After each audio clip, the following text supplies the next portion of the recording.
pense que c'est même pas juste de dire que l'Europe a été silencieuse et absente devant ce qui se passe à Gaza, qui n'est pas une guerre, un génocide. Un génocide qui a été planifié et exécuté. Et on a les preuves, 2 ans de preuves de ça. Non, je pense que l'Europe est en train de profiter de ce qui se passe à Gaza. Aucun pays a fait le minimum pour se conformer aux principes de base du droit international dans ce qui concerne ses relations avec Israël. Parce qu'on a des règles de base qui ont été violées, mais pas dans les derniers 2 ans. C'était l'habitude, c'était l'impunité qu'on a garantie à Israël pendant des décennies, qui a formé l'essence de la hubris d'Israël d'aujourd'hui et dans les derniers 2 ans. Parce qu'Israël commet des crimes de guerre dans le territoire qui est occupé depuis le 1967. Israël a bâti des colonies dès le 1967. Et les colonies sont des crimes de guerre. Et a massivement dépeuplé des parties consistantes du territoire à Gaza, en Cisjordanie et à Jérusalem depuis le 1967. Israël n'a jamais payé un jour pour ces crimes.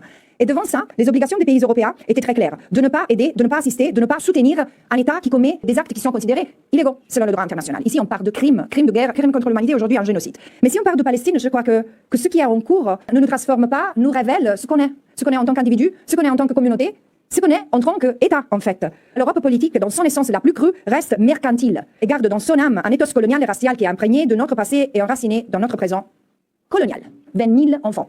Et pas parce que les parents, les grands-parents, les amis, les cousins, les tantes, les oncles n'ont pas de valeur, mais parce que quand on arrive à nier le besoin de protection et d'arrêter les crimes contre les enfants, on est vraiment les pires. Nous, qu'on a déjà commis un génocide sur notre terre, dans notre continent, on n'arrive pas à voir ce qui nous empêche de reconnaître le génocide qu'Israël est en train de commettre avec notre soutien. Le soutien y inclut votre État et mon État, plus que le vôtre. Soutien diplomatique, soutien militaire, soutien économique et même dans la distribution de l'aide. Même dans la distribution de l'aide, on a aidé Israël à continuer ses crimes. Qu'est-ce qu'on est devenu, nous? Mais devant l'Europe politique qui se tait et est complice, on a quand même un réveillement qui se passe, disons, par les plus jeunes. On les appelle jeunes Z, mais on devrait simplement les appeler les gens avec la moindre d'humanité dans le corps qui reste. Parce que nous, je ne sais pas ce qui s'est passé à notre génération, mais on a complètement échoué. Et là, je pense qu'il y a un mouvement qui se passe, qui a été entamé par les plus jeunes, qui continue parmi les travailleurs. Il y a le BDS, heureusement, qui avance et qui gagne le terrain, malgré les millions de dollars qui sont dépensés pour le faire échouer et pour nous faire taire tous et toutes. Le problème, c'est aujourd'hui, c'est de comprendre c'est quoi le Grand Israël. Le Grand Israël, on a bien de rire quand on regarde les ministres israéliens qui viennent, même ici, en brandissant des cartes, des marques de Grand Israël qui vont du Nil à l'Euphrate. On me dit non, mais ça va jamais se passer qu'Israël puisse se faire aux autres ce qu'il a fait aux Palestiniens.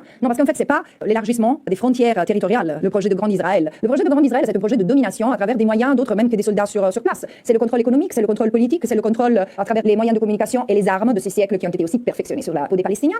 Et voilà, et c'est déjà en train de s'épanouir, c'est déjà épanoui. Regardez l'Irak, la Syrie, la Libye, le Liban, et ça reste pas beaucoup. Aujourd'hui, le seul espoir qu'on a au niveau d'État, c'est d'établir un multilatéralisme nouveau, différent, en tendant la main, ou bien en prenant la main des États du Sud global qui ont essayé de faire quelque chose de différent, loin de la rhétorique. Loin de la rhétorique, c'est important. Puis la France a reconnu l'État de Palestine et a fait quoi pour protéger l'intégrité territoriale de la Palestine, le droit à l'autodéfense des Palestiniens et le droit à l'intégrité territoriale des Palestiniens? Rien. C'est pour ça qu'aujourd'hui, si on continue avec des mots, on va voir disparaître la Palestine et nos droits et nos libertés fondamentaux avec elle. Merci beaucoup.